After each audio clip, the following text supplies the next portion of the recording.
پیارے بھائی اور دوستو، اللہ کے فضل و کرم سے 10واں روزہ 1/3 11ویں تراویح اور 11واں پارہ مکمل ہوا۔ آج کے درس میں قرآن کریم کی صرف ایک آیت کریمہ بلکہ ایک آیت کریمہ کا ایک حصہ جس کا میں پیغام دینا چاہتا ہوں وہ یہ ہے کہ اللہ نے جنت کے بدلے مومنوں سے سودا کر لیا۔ ان اللہ اشتری من المؤمنین انفسهم واموالهم بان لهم الجنہ، بے شک اللہ تبارک و تعالی نے مومنوں سے ان کے جان اور مال کے بدلے جنت کا سودا کر لیا۔ ایک بات میں بتاتا ہوں، یہ جملہ گاٹھ باندھ کے رکھیے گا کہ ایک مومن بندہ، ایک مسلمان جنت سے کم پر کبھی راضی نہیں ہوتا ہے۔ ہم اور آپ جو کچھ کرتے ہیں، ہم اپنی جان دینا چاہتے ہیں، جنت سے کم سودے پر راضی نہیں ہیں۔ ہم یہ جان دے سکتے ہیں، اس کے بدلے ہم کو کیا چاہیے؟ جنت چاہیے۔ اگر جنت مل رہی ہے تو ہم جان دینے کے لیے تیار ہیں، اگر جنت مل رہی ہے تو مال دینے کے لیے تیار ہیں، اس سے کم پر ہم راضی نہیں ہیں۔ ایک مسلمان اس سے کم پر راضی نہیں ہوتا ہے۔ مسلمان جنت سے کم سودے پر کبھی راضی نہیں ہوتا ہے، اپنے جان اور اپنے مال دونوں کے سلسلے میں۔ آپ محلے والے یہاں انتظام کرتے ہو، محلے والوں کا نام ہوتا ہے، 70-75 لوگ باہر کے لوگ بیٹھ کر کے آپ کے محلے میں افطار کرتے ہیں، اور آپ لوگوں کی تعداد صرف 6-7 لوگوں کی ہے، 6-7 گھروں کی ہے۔ آپ کا نام ہوتا ہے کہ تھوڑے سے لوگ کتنا منظم اور مہذب طریقے سے ہم باہر سے آنے والوں کو افطار کا اہتمام کروا کے ادب اور احترام کے ساتھ پیش کرتے ہیں اور افطار کراتے ہیں۔ کیوں کرتے ہیں؟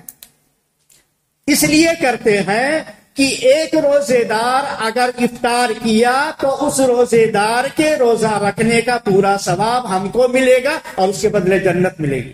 تو ہم یہ مال جو لگاتے ہیں صرف اس لیے لگاتے ہیں کہ ہم کو جنت چاہیے، جنت سے کم اور اس سے نیچے کے سودے پر ہم راضی نہیں ہیں۔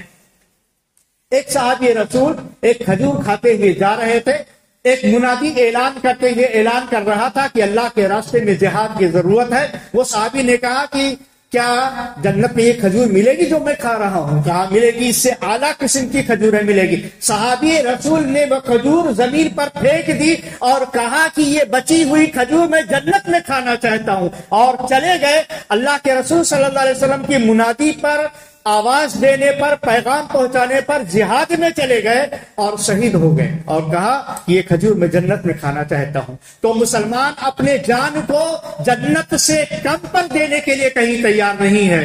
ایک صحابی رسول ہے، شادی ہوئی، لڑکی رخصت ہو کر کے آ گئی، اپنے گھر پہ لے کر کے آئے، رات کو اپنے گھر میں حجرے میں تشریف فرما تھے، لیٹے ہوئے تھے، اچانک باہر سے آواز آئی، اللہ کے راستے میں جہاد کرنے والوں کی ضرورت ہے۔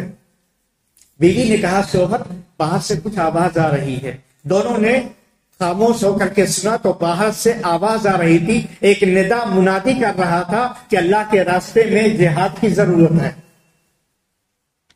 کہا لیکن جہاد کے بن جائیں گے تو کیا ملے گا؟ جنت ملے گی۔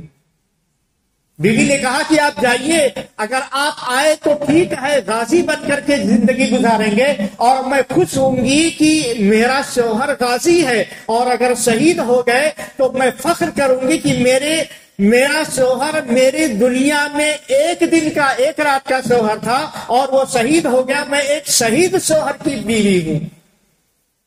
حضرت حنظلہ رضی اللہ تعالیٰ عنہ نے کہا کہ بیوی اگر آپ کہتی ہو، مشورہ ہے، اجازت دیتی ہو تو میں جہاد میں ابھی جاتا ہوں۔ چنانچہ وہ کہتے ہیں حضرت حنظلہ رضی اللہ تعالیٰ عنہ کہ وفادار بیوی میں غسل کر لوں، اس کے بعد جاتا ہوں، تھوڑی دیر لگے گی۔ بیوی نے کہا غسل کریں گے، دیر ہو جائے گی، آپ ابھی جائیے۔ اللہ کے رسول کی آواز آئی، آپ فوراً لبیک کہیے، اور چلے گئے۔ غزوے میں شہید ہو گئے۔ اللہ کے نبی صلی اللہ علیہ وسلم نے کہا ارے حضرت حنظلہ نہیں دکھائی دے رہے، کیا بات ہے، تلاش کرو۔ حضرت حنظلہ نوجوان، وہ بھی اس غزوے میں شریک ہوئے تھے، دکھائی نہیں دے رہے ہیں۔ صحابہ کرام نے تلاش کیا تو ایک پہاڑ کی اوٹ میں پیچھے کی جانب آپ کی لاش ملی، اور آپ کی لاش سے پانی ٹپک رہا تھا۔ آپ کی لاش کو لایا گیا اور دیکھا گیا کہ آپ کی لاش کو غسل دیا گیا ہے اور آپ کے جسم سے ابھی تازہ تازہ پانی ٹپک رہا ہے۔ حضرت جبریل علیہ السلام نے آ کر کے بتایا کہ شہیدوں کو غسل نہیں دیا جاتا ہے۔ حضرت حنظلہ چونکہ ناپاکی کے حالت میں غزوے میں چلے آئے تھے، نہانا بھی گھر پہ تاخیر کرنا مناسب نہیں سمجھا، اس لیے وہ ناپاک تھے۔ اللہ تبارک و تعالیٰ نے کہا وہ شہید ہو گئے ہیں، فرشتوں جاؤ تم لوگ غسل دے کر کے آؤ، فرشتوں تم لوگ غسل دے کر کے آؤ۔ اور اے میرے صحابہ، یہ غسیل الملائکہ ہے، یہ غسیل الملائکہ ہے، انہیں فرشتوں نے غسل دیا ہے۔ اس کے بعد آپ دیکھیے ان اللہ اشتری من المؤمنین انفسهم واموالهم بان لهم الجنہ، ایک مومن بندہ اپنے جان کے بارے میں، مال کے بارے میں جنت سے کم پر راضی نہیں ہوتا ہے۔ اللہ کے نبی صلی اللہ علیہ وسلم نے ارشاد فرمایا، اپنی بات میں ختم کر رہا ہوں،